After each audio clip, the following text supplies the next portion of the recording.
আজকের ক্লাসে আমরা তোমাদের ষষ্ঠ শ্রেণীর বাংলা কোশ্চেনের যে নৈবিত্তিক এবং এক কথায় উত্তর রয়েছে সেটা সমাধান করে দিব এবং বাকি প্রশ্নের উত্তরগুলো আমাদের এই প্লেলিস্টে তোমরা পেয়ে যাবা। যারা বাকি প্রশ্নের উত্তর নিয়ে বিভ্রান্ত রয়েছে 100% এবং সর্বোচ্চ মার্ক অর্জনের জন্য যে উত্তরটি রয়েছে সেটা কিন্তু আমাদের এই চ্যানেলে অলরেডি আপলোড করা হয়ে গেছে।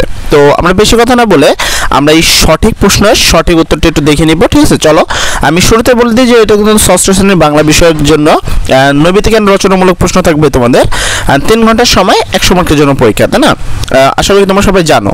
এবার আমরা ফার্স্ট প্রশ্নে যদি আসে, যেখানে আমাদের এক নম্বর প্রশ্ন ছিল, সব অঞ্চলের মানুষের সহজে বোঝার জন্য ভাষার একটি রূপ সৃষ্টি হয়েছে বা নির্দিষ্ট হয়েছে, তাকে কি বলে?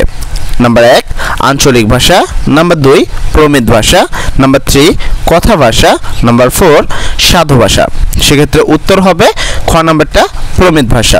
আমি তোমাদের বলে দিই, তোমরা যারা পারছো তারা লিখে রাখো, আর যদি তোমরা লিখে রাখতে অসুবিধা হয় ভিডিও শেষে দেখবা, অবশ্যই নৈবিত্তিকের শেষে দেখবা নৈবিত্তিকের যে মূল উত্তরটা সেটা আমরা দেখা দিব, আবার সংক্ষিপ্ত প্রশ্নের উত্তরটাও একটা পেজে তোমাদেরকে দেখে দেবো এই ভিডিওতে। ঠিক আছে, তাই কোনো কনফিউশন হওয়ার দরকার নেই।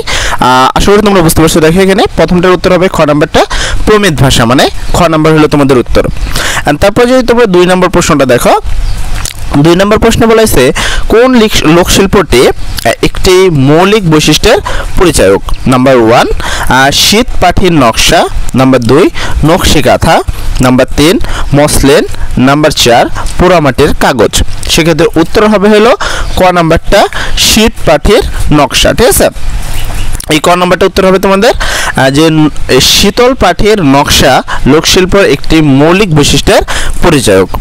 তারপর হলো তোমাদের 3 নম্বর প্রশ্ন। 3 নম্বর প্রশ্ন দেখো, একজনের কাজী নজরুল ইসলামের জীবনী দেওয়া রয়েছে, যে কাজী নজরুল ইসলাম 11 জ্যৈষ্ঠ 1306 সালে অথবা 24 মে 1899 সালে ভারতের পশ্চিমবঙ্গের বর্ধমান জেলার আসানসোল মহকুমার চুরুলিয়া গ্রামে জন্মগ্রহণ করেন। মেন কথা হলো কাজী নজরুল ইসলামের প্রথম লাইনটা উল্লেখ করে দিয়েছে। প্রশ্ন ছিল এটা যে অনুচ্ছেদটি কোন ধরনের লেখার বৈশিষ্ট্যকে ধারণ করে? 1 নম্বর প্রায়োগিক, নাম্বার 2 বিবরণমূলক, 3 তথ্যমূলক, নাম্বার 4 বিশ্লেষণমূলক।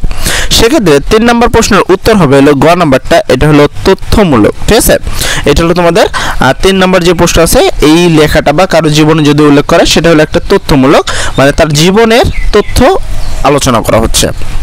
তারপর 4 নম্বর প্রশ্নের আগে তোমাদের এই কবিতাটা পড়ে নিতে হবে। এই কবিতাটা দেখো বলা হয়েছে কি, যে এই নিচের কবিতাটি পড়ে তোমাকে পরবর্তী প্রশ্নের উত্তর দাও। পরবর্তী 2টি প্রশ্নের উত্তর দিতে হবে। নাম্বার 1 কেমন করে বীর ডুবুরি সিদ্ধ সেজে মুক্ত আনে, কেমন করে দুঃসাহসী চলছে ওরে স্বর্গ প্রাণে।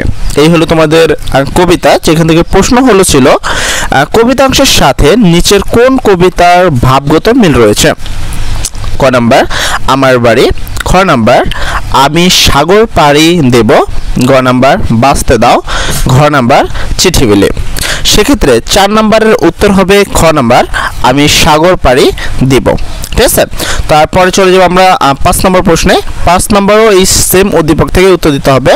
তো 5 নম্বর প্রশ্ন ছিল ভাবগত মিলটি হলো কি, তার মানে হলো তোমার এই কবিতার সাথে কি ভাবগত মিল রয়েছে? এই যে আমি নদী পাড়ি দিব। 1 নম্বর হলো সাহসিকতা ও বিশ্বাস, 2 নম্বর প্রতিকূলতা ও তারুণ্য, গ নম্বরটা হলো প্রকৃতি ও দেশপ্রেম, ঘ নম্বর হলো দেশপ্রেম ও তারুণ্য। সেক্ষেত্রে 5 নম্বর প্রশ্নের উত্তর হবে ক নম্বরটা, অর্থাৎ হলো সাহসিকতা ও বিশ্বাস। তোমরা যারা পারছো তারা লিখে রাখো, লিখে রাখতে অসুবিধা হলে অবশ্যই তোমরা একটুখানি ভিডিও স্কিপ করে দেখতে পারো, দেখবা যদি তোমাদের খালি মূল উত্তরটা লাগে। তবে আমি তোমাদের অবশ্যই বলবো প্রথম থেকে পড়ে নিবা, কেননা এটা তোমাদের জন্য অনেক অনেক ইম্পর্টেন্ট প্রশ্নগুলো মনে রাখা। ঠিক আছে, কারণ শুধু উত্তর দিলে প্রশ্ন কিন্তু তোমরা অগোছালো, আর যদি সেট হয় সেক্ষেত্রে কিন্তু তোমাদের একটু সমস্যা হবে, যে 1 নম্বর প্রশ্ন 5 নম্বরে, 5 নম্বর প্রশ্ন 1 নম্বরে, এরকম এলোমেলো হবে। তাই আমি তোমাদের রিকমেন্ড করব যে সবাই অবশ্যই প্রশ্নগুলো খুব সুন্দর করে মুখস্থ করবা। আগামীকালকের প্রশ্ন এটা তোমার, ঠিক আছে, সর্বোচ্চ তোমার স্কুলে এটাকে এলোমেলোভাবে সাজাতে পারে, তবে প্রশ্ন কিন্তু এটাই। তাহলে আমরা উত্তরে চলে আসি। খ ছয় নম্বর প্রশ্ন হলো কারো কথা সরাসরি বোঝাতে কোন জ্যোতিচিহ্নের ব্যবহার হয়। এবার এক নম্বর উত্তর হলো কোলন, খ নম্বর উত্তর হলো ড্যাশ, গ নম্বর উত্তর হলো সেমিকোলন, ঘ নম্বর উত্তর হলো উদার চিহ্ন। সেক্ষেত্রে উত্তর কোনটা হবে দেখো, ছয় নম্বর প্রশ্নের উত্তর হলো ঘ নাম্বারটা, সেটা হলো উদার চিহ্ন। অর্থাৎ উদার চিহ্নের মাধ্যমে মানুষের কথা সরাসরি বোঝা যায়। ঠিক আছে, তারপর সাত নম্বর প্রশ্ন। সাত নম্বর প্রশ্নের উত্তর হলো কুমার শব্দের প্রতিশব্দী কোনটি। ক পুত্র, খ পাথার, গ তপন, আর ঘ সলিল। সেক্ষেত্রে সাত নম্বর প্রশ্নের উত্তর হইল ক নাম্বারটা অর্থাৎ পুত্র। ঠিক আছে, কুমার শব্দের তোমার প্রতিশব্দ হলো পুত্র। তারপর আমরা চলে যাব আট নম্বর প্রশ্নের দিকে। আট নম্বর প্রশ্ন ছিল কি দেখো, আট নম্বর প্রশ্ন হলো ছেলেটি ধীরে ধীরে যায় আর ফিরে ফিরে তাকায়। এ বাক্যে ফিরে ফিরে কিসের উদাহরণ। এক নম্বর যোজক, দুই নম্বর বিশ্লেষণ, তিন নম্বর আবেগ, চার নম্বর অপশন হলো ক্রিয়া বিশেষণ। সেক্ষেত্রে আট নম্বর প্রশ্নের উত্তর হবে ঘ নাম্বারটা অর্থাৎ হলো ক্রিয়া বিশেষণ। ঠিক আছে, এখানে ফিরে ফিরে তাকায় হলো ক্রিয়া বিশেষণের একটি উদাহরণ। তারপর নয় নম্বর প্রশ্ন। নয় নম্বর প্রশ্ন ছিল কোনটি বিকৃতিবাচক বাক্যের উদাহরণ। বিবৃতিবাচক বাক্যের উদাহরণ ক নাম্বার অপশনে দেখো লেখা আছে আমার তো কোনো জামা নেই ভাই। দুই নাম্বার তুমি তাহলে সত্যই সুখী মানুষ। গ নাম্বার আমরা খুব দুঃখী মানুষ। ঘ নাম্বার মিছে কথা বলো না। সেক্ষেত্রে নয় নাম্বার প্রশ্নের উত্তর হবে হলো গ নাম্বারটা আমরা খুব দুঃখী মানুষ। এটা হলো একটি বিবৃতিবাচক বাক্য। তারপর 10 নম্বর প্রশ্নটার আগে তোমাকে এই উদ্দীপকটা পড়ে নিতে হবে, কেননা দেখো লেখা আছে বিশ্ব পরিবেশ দিবস 2024। এবছরের প্রতিপাদ্য কর্মভূমি পুনরুদ্ধার রুগ্ব মরুমরতা অর্জন করতে হবে মোদের খরা সহনশীলতা। এটা হলো তোমাদের 10 নম্বরের একটি উদ্দীপক, যেখানে তোমরা অনেকটা টেবিলের মতো দেখতে পারবা। এখানে বলা হয়েছে উপরের লেখাটি চারপাশের কোন বিষয়ের সাথে মিল রয়েছে। আচ্ছা, কোন বিষয়ের সাথে এই জিনিসটা মিল রয়েছে?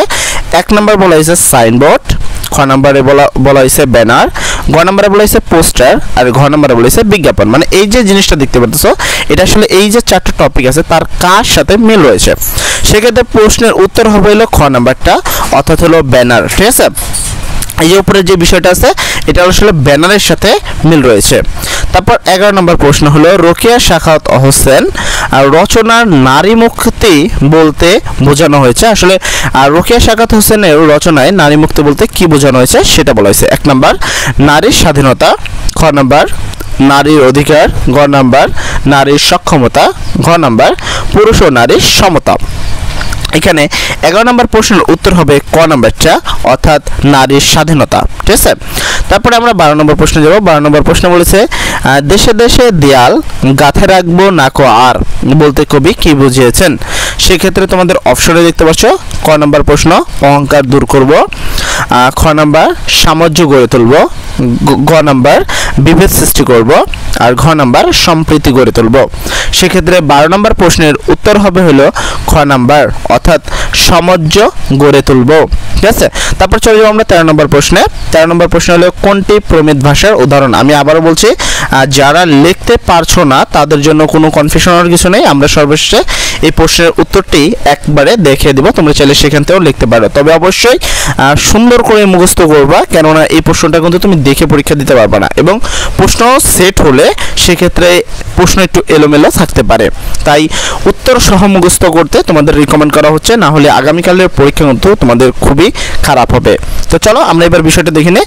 13 নম্বর হলো নিচের কোনটি প্রমিত ভাষার উদাহরণ। নাম্বার 1 গেছে দেশের বাহিরে, চোখ গেছে তার ঝলসে, গ নাম্বার আসুন এবার বর্ষা, ঘ নাম্বার লিখছে বিলের খুলছে।